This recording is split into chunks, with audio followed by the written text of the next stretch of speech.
Hello everyone, एक बार फिर से स्वागत है आप सभी का मेरे यूट्यूब चैनल में। आज हम पढ़ने वाले हैं एनसीईआरटी हिंदी क्लास 5 रिमझिम का चैप्टर नंबर 13, जिसका नाम है स्वामी की दादी, और इसके राइटर हैं KR नारायण जी। तो हम चैप्टर को स्टार्ट करते हैं। स्वामी की दादी। बैठक और भोजन कक्ष के बीच कम हवादार अंधेर गलियारे की बंद सी कोठरी में स्वामीनाथन की दादी और अपने सारे सामान के साथ रहती थी। यानी जो स्वामीनाथन की जो दादी और जो स्वामी है वो दोनों एक बंद सी कोठरी, जिसमें कम हवा आती थी, अंधेरे गलियारे की एक बंद सी कोठरी थी, उसमें दोनों रहते थे अपने सारे सामान के साथ। उनका सामान था 5 दरियों, 3 चादरों, 5 तकियों वाला भारी भरकम बिस्तर। यानी उनका जो सामान है उसमें 5 दरियां थी, 3 चादर थी और 5 तकिए थे, जो भारी भरकम बिस्तर, और पटसन के रेशे का बना एक वर्गाकार बक्सा, और एक बक्सा था, और लकड़ी का एक छोटा सा बक्सा जिसमें तांबे के सिक्के, इलायची, लौंग और सुपारी पड़े रहते थे। और एक लकड़ी का छोटा सा बक्सा था जिसमें तांबे के सिक्के, इलायची, लौंग, सुपारी आदि है वो पड़े रहते थे। रात के भोजन के बाद स्वामीनाथन दादी के पास उनकी गोद में से रखे लौंग, इलायची की गंध भरे वातावरण में अपने को बहुत प्रसन्न और सुरक्षित महसूस कर रहा था। यानी रात के भोजन के बाद, यानी खाने के बाद में स्वामीनाथन है वो दादी की गोद में सिर रखकर सो रहा होता है, और लौंग, इलायची की गंध भरे वातावरण में अपने आप को बहुत ही प्रसन्न यानी खुश और सुरक्षित महसूस कर रहा है। यानी बहुत ही रिलैक्स वो महसूस कर रहा था। बड़ी प्रसन्नता से भरकर वह बोला, यानी बड़ी खुशी से भरकर वह बोला, ओ दादी तुम नहीं जानती। यानी अपनी दादी को बोल रहा है कि ओ दादी तुम नहीं जानती, राजम कितनी ऊंची चीज़ है। राजम है वो स्वामी का दोस्त है। तो स्वामी ने कहा कि ओ दादी तुम नहीं जानती राजम कितनी ऊंची चीज़ है। उसने दादी को राजम और मणि की पहले दुश्मनी और फिर दोस्ती की कहानी कह सुनाई। यानी जो स्वामी है उसने अपनी दादी को राजम और मणि की पहले तो दुश्मनी की कहानी सुनाई, उसके बाद में दोस्ती की कहानी कह सुनाई। तुम्हें पता है कि उसके पास सचमुच की पुलिस की वर्दी है। यानी अपनी दादी से कहता है स्वामी की, आपको पता है कि उसके पास सचमुच में यानी हकीकत में रियल में पुलिस की वर्दी है। स्वामीनाथन बोला, यानी स्वामीनाथन ने अपनी दादी से कहा था, सच उसे पुलिस की वर्दी क्यों चाहिए? तो दादी ने पूछा कि सच उसे पुलिस की वर्दी क्यों चाहिए? उसके पिता पुलिस अधीक्षक हैं, वह यहाँ की पुलिस के सबसे बड़े अफसर हैं। यानी स्वामी ने कहा कि जो उसके पिता हैं वो पुलिस अधीक्षक हैं और वह पुलिस के सबसे बड़े अफसर हैं। दादी काफ़ी प्रभावित हुई, तो दादी है वो इससे काफ़ी प्रभावित हुई। उनका सच में काफ़ी बड़ा दफ्तर होगा। उन्होंने कहा कि फिर उन्होंने यह उन दिनों की कहानी सुनानी शुरू की जब स्वामीनाथन के दादा रोबदार सब मजिस्ट्रेट थे। यानी दादी ने फिर स्वामी को उसके दादाजी की कहानी सुनाना शुरू की जब वे रोबदार सब मजिस्ट्रेट थे, जिनके दफ्तर में पुलिस वाले कांपते हुए खड़े रहते थे।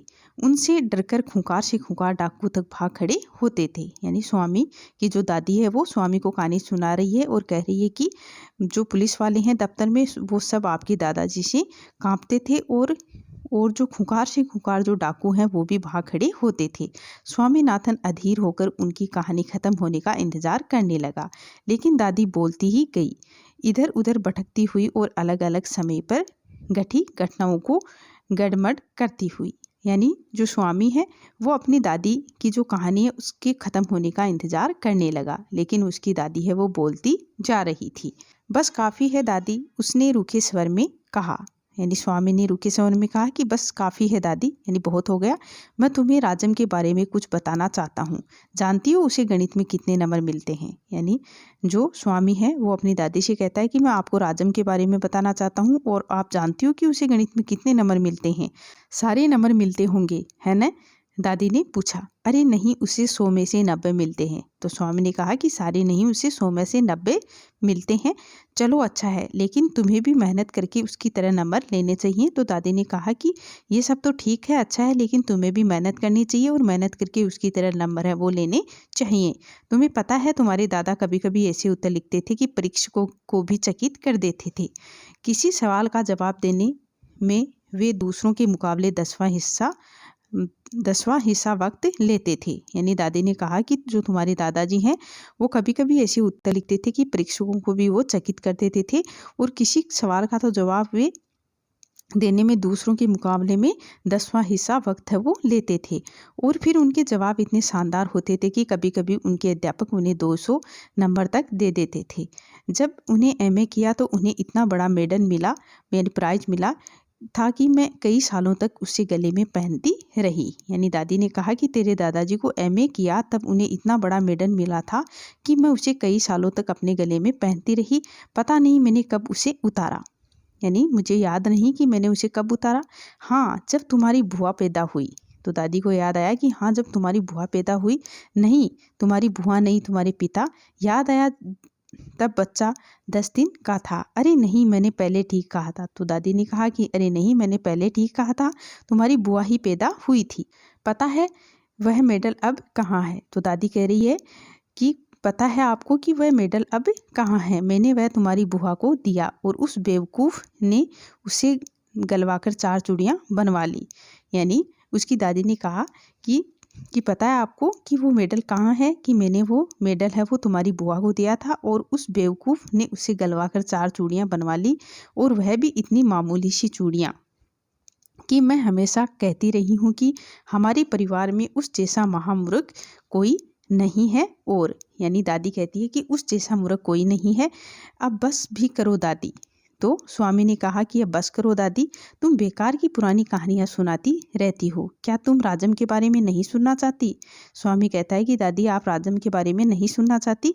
क्या अपनी पुरानी जो बेकार की कहानियाँ हैं वो मुझे सुना रही हो? हाँ हाँ बोलो। तो दादी ने कहा कि हाँ हाँ बोलो बेटा।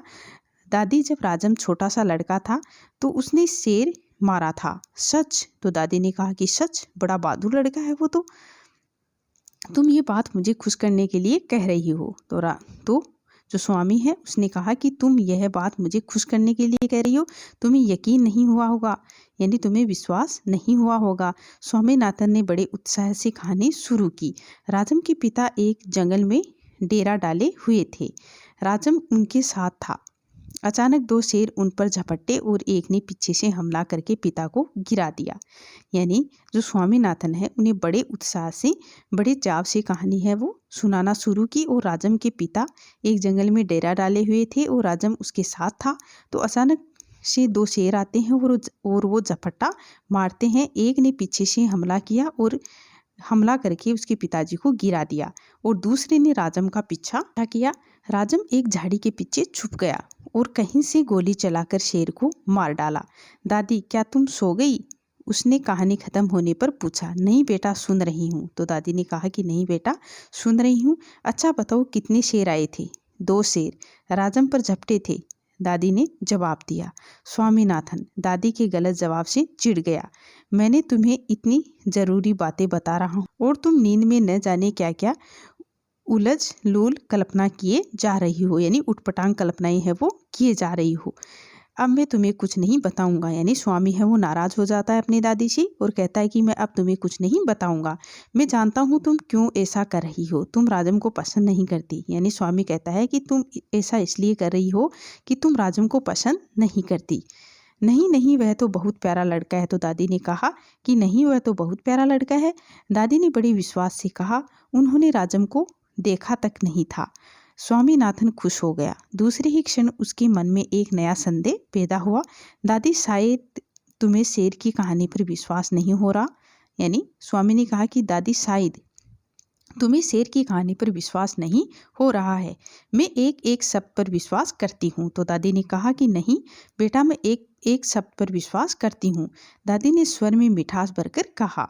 स्वामीनाथन को इससे खुशी हुई, लेकिन उसने चेतावनी के तौर पर जोड़ा, जो भी मुझे झूठा कहेगा वह उसे गोली मार देगा। लेकिन जो स्वामी है उसने चेतावनी के तौर पर जोड़ा कि जो भी उसे झूठा कहेगा वह उसे गोली मार देगा। दादी ने इसका समर्थन किया और हरिश्चंद्र की कहानी सुनाने की बात कही, जिसने वचन का पालन करने के लिए सिंहासन, पत्नी और बच्चे को खो दिया था। यानी दादी ने इसका समर्थन किया और हरिश्चंद्र की कहानी सुनाने की बात कही, जिसमें वचन का पालन करने के लिए सिंहासन, पत्नी और बच्चे को भी खो दिया और अंत में उसे सब वापस भी मिल गया। उसने कहानी आधी ही सुनाई थी कि स्वामीनाथन है वो खराटे लेने लगा, यानी वह सो गया गहरी नींद में। दादी भी रुक रुक कर बोलने लगी। और दादी को भी नींद आने लग गई थी, वह भी रुक रुक कर बोलने लगी। फिर वह भी सो गई, यानी स्वामीनाथन और दादी हैं वो दोनों सो गए। तो जो हमारी ये कहानी है स्वामी की दादी, ये R.K. नारायण ने लिखी है और इसका अनुवाद किया है मस्तराम कपूर ने। तो अगर गाइज आपको मेरा ये वीडियो अच्छा लगा हो तो प्लीज़ चैनल को सब्सक्राइब करें, वीडियो को लाइक करें, शेयर करें और बेल आइकन की घंटी को ज़रूर दबाएं ताकि मेरे आने वाली वीडियो का नोटिफिकेशन आपको मिलता रहे। Thank you guys.